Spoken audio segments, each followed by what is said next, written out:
Première partie.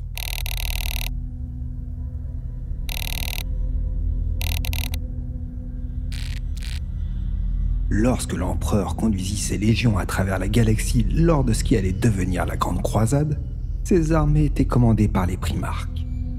Chacun d'entre eux dirigeait non seulement une légion de Space Marines, mais aussi de vastes flottes de vaisseaux de guerre et de régiments de l'armée impériale. Leur puissance militaire était immense. Puis vint l'hérésie d'Horus, et la moitié des Primarques se rebellèrent contre l'empereur. L'histoire de ces événements est tristement célèbre, car en cette époque ténébreuse, la guerre civile faillit détruire l'Imperium. Après la fin des hostilités, les hauts seigneurs de guerre de Terra comprirent que les Primarques renégats avaient eu trop de puissance à leur disposition. Le Codex Astartes de Roboute Guilliman jeta les bases de la réforme.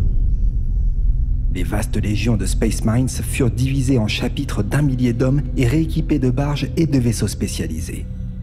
La flotte fut réorganisée en flottes de guerre dispersées entre les mondes et les systèmes principaux. Toutes ces mesures se sont avérées relativement efficaces dans le sens où si l'Imperium a de nouveau été victime de trahison, aucune n'a eu assez de ressources pour le mutiler comme Horus avait pu le faire. Les Marines renégats n'eurent bien sûr pas à suivre ces réformes. Alors que les Ultramarines étaient contraints de donner naissance à de nombreux chapitres successeurs, la Black Legion, les World Eaters et tous les autres s'arrogeaient de vastes royaumes dans l'œil de la terreur à l'aide des effectifs conséquents qu'ils avaient pu conserver après leur défaite sur Terra. À ce jour, les flottes du chaos sont encore inféodées aux seigneurs de la Légion renégate. Cela implique que les Marines du chaos n'ont jamais eu à s'équiper de barges de bataille et de croiseurs d'attaque. Pour eux, tous les vaisseaux de ligne capables de déployer des Deathclaws fait office de barges de bataille, et tout navire assez rapide peut être utilisé pour les déployer n'importe où. Les Marines du chaos restent toutefois rares. Une bonne partie des flottes chaotiques est composée de chapitres impériaux renégats et ne comprend aucun Space Marines du chaos. Le degré de loyauté que les capitaines ont envers leur maître est de même variable, et certaines flottes pirates inféodées au chaos n'ont jamais vu un Space Marines renégat de leur vie. Cuirassé Despoiler. Le cuirassé de classe Despoiler fut développé au milieu du 36e millénaire dans le cadre de la prérogative Gaerox. La flotte de guerre Tempestus était animée de la croyance que la plus grande force d'une armada résidait dans ses appareils d'attaque. La construction de 15 Despoilers fut-elle prévue? Toutefois, comme l'histoire le démontra par la suite, l'apparition de cette variante ne rendit pas obsolètes les autres cuirassés et le programme fut interrompu après la construction de seulement 3 vaisseaux. À leur début, les Despoilers ne connurent que peu le feu des combats, utilisés principalement pour effectuer des patrouilles longue distance dans les systèmes relativement calmes. À peu près 150 ans après sa mise en service, le Merciless Death disparut au cours d'une ronde et ne réapparut que 30 ans plus tard, lors du conflit de Banardi, où il surprit et détruisit 16 transporteurs impériaux sans escorte en route vers le monde de Banardi Prime. Le vaisseau fut ensuite impliqué dans de nombreux engagements, de plus en plus proches de l'œil de la terreur, jusqu'à sa nouvelle disparition à l'aube du 39e millénaire. Peu après, les 2 autres Despoilers ouvrirent le feu sur des vaisseaux alliés et s'enfuirent dans le Warp. Alors que la guerre gothique éclatait, des rumeurs concernant les exploits du Merciless Death ainsi que l'apparition de ses vaisseaux frères, le Damnation Fury et le Fortress of Agony recommencèrent à circuler. Cuirassé Desolator.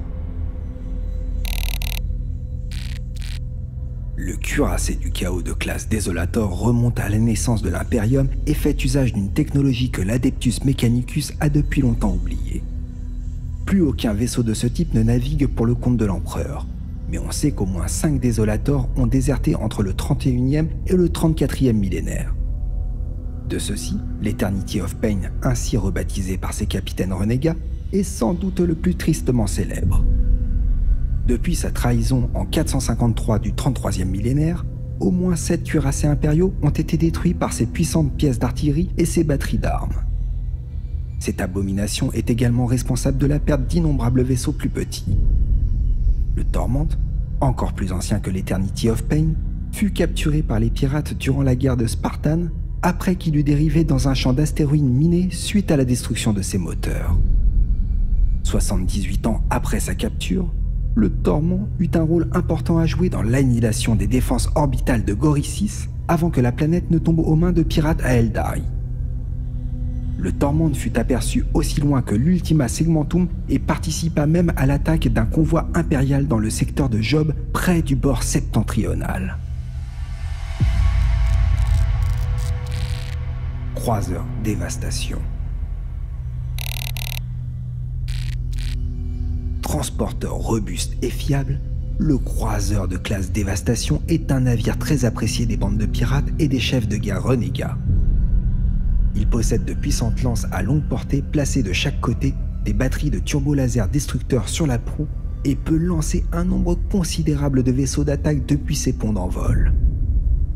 Les Dévastations disposent de solides installations de réparation et de réarmement pour ses bombardiers et ses chasseurs, et sous les ponts, des cales entières sont consacrées à ces quartiers rudimentaires qui regorgent de hordes de mutants, de cultistes et des fous qui remplissent le navire de modules d'assaut Dreadclaw. Croiseur Carnage. Les croiseurs de classe Carnage furent mis au point pour servir de bâtiments de soutien, utilisant la longue portée de leurs armes pour rester en arrière et appuyer dans leurs tirs les autres vaisseaux. L'idée devait se relever malheureuse, entravée par les difficultés d'approvisionnement en énergie de telles armes et causa un schisme au sein de la flotte de guerre Obscura.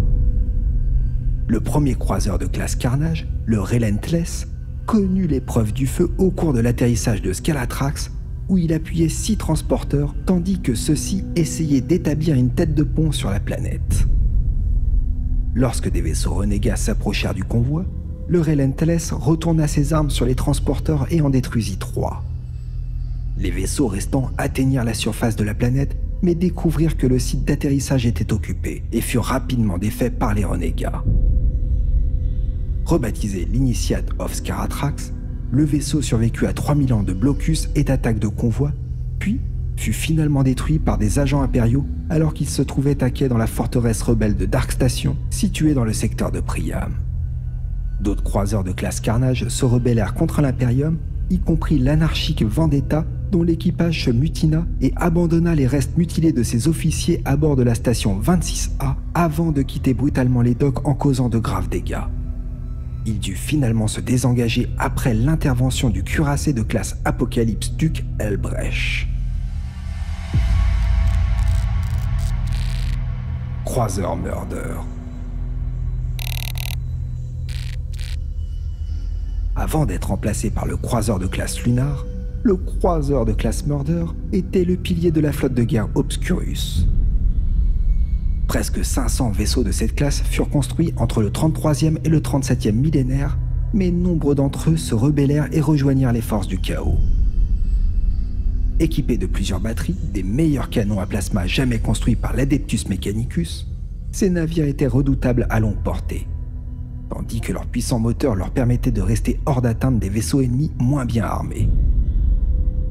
L'action combinée de plusieurs d'entre eux pouvait désemparer le plus imposant cuirassé, et ce fut un escadron composé du Doombringer, du Steelfang et du Monstrous qui détruisit le cuirassé impérial Relentless Persécution au cours des dernières heures de la guerre gothique.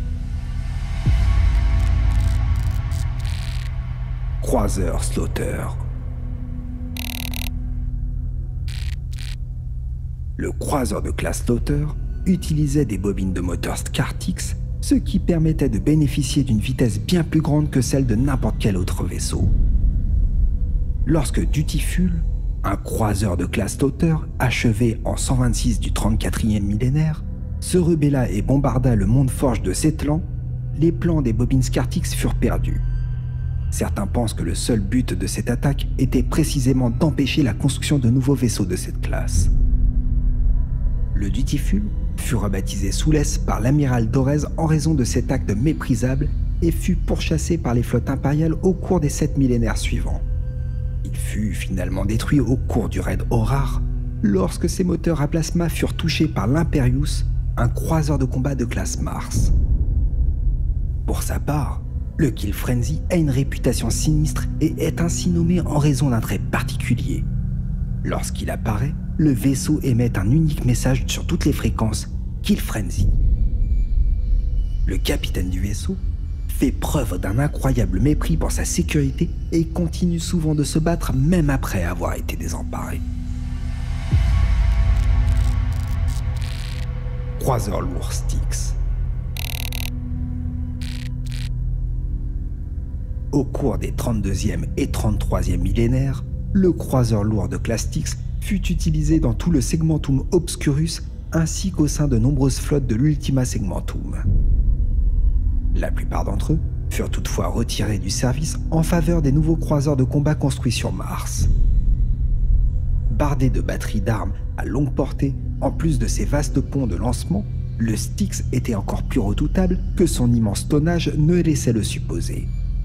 On recense cette occasion où les croiseurs lourds de classe Styx ont affronté des vaisseaux impériaux dans le Segmentum Obscurus avant même la guerre gothique.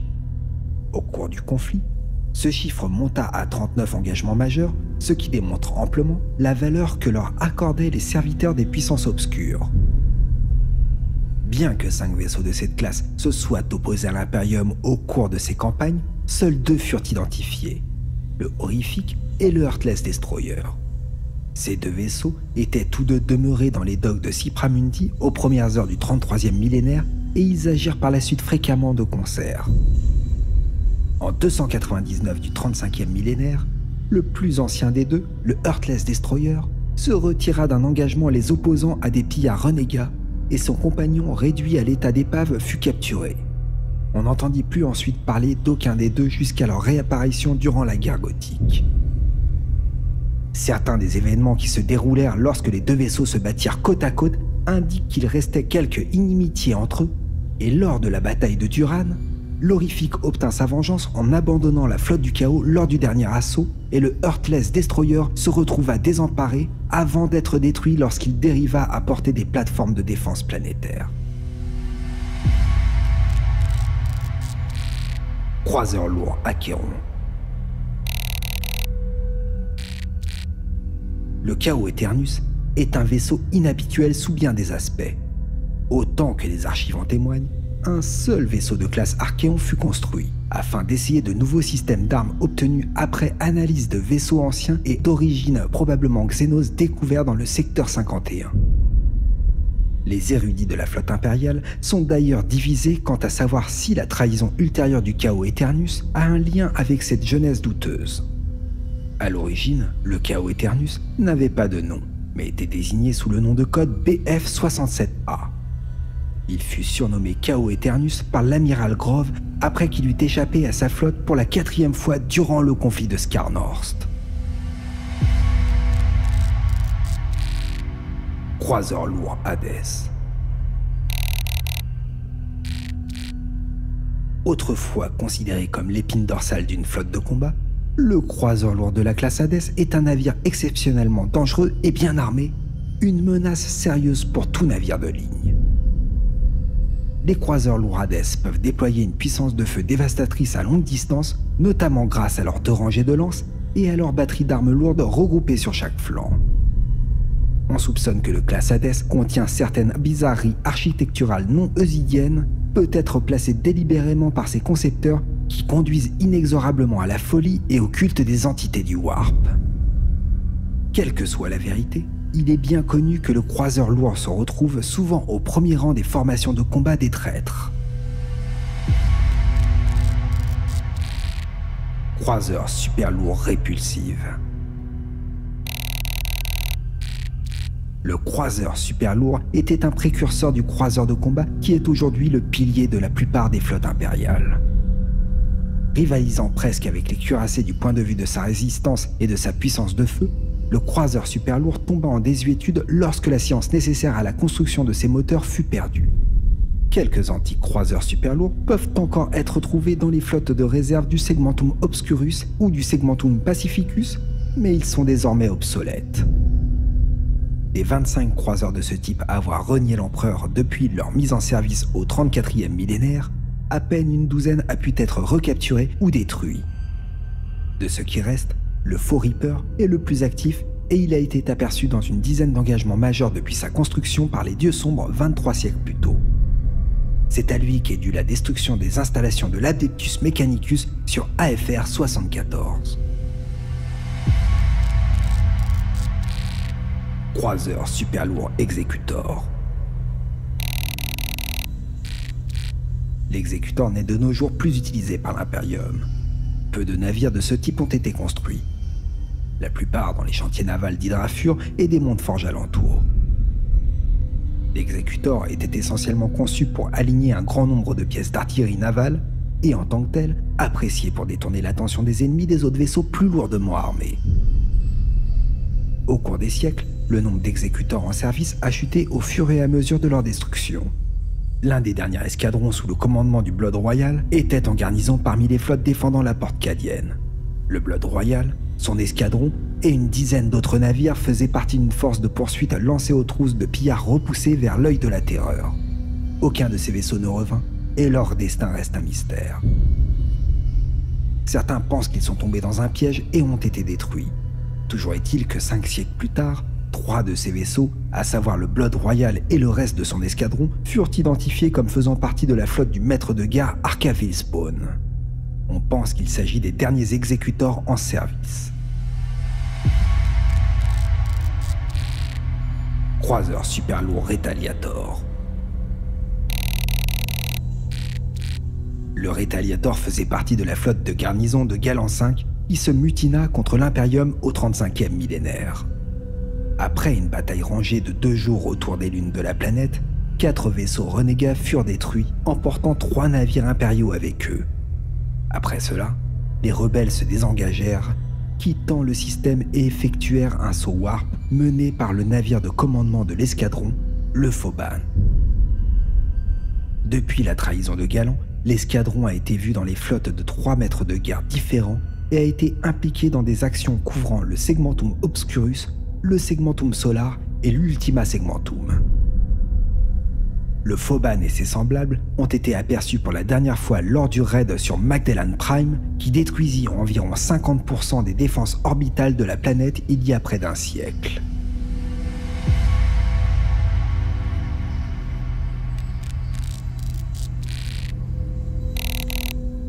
Suite dans la deuxième partie.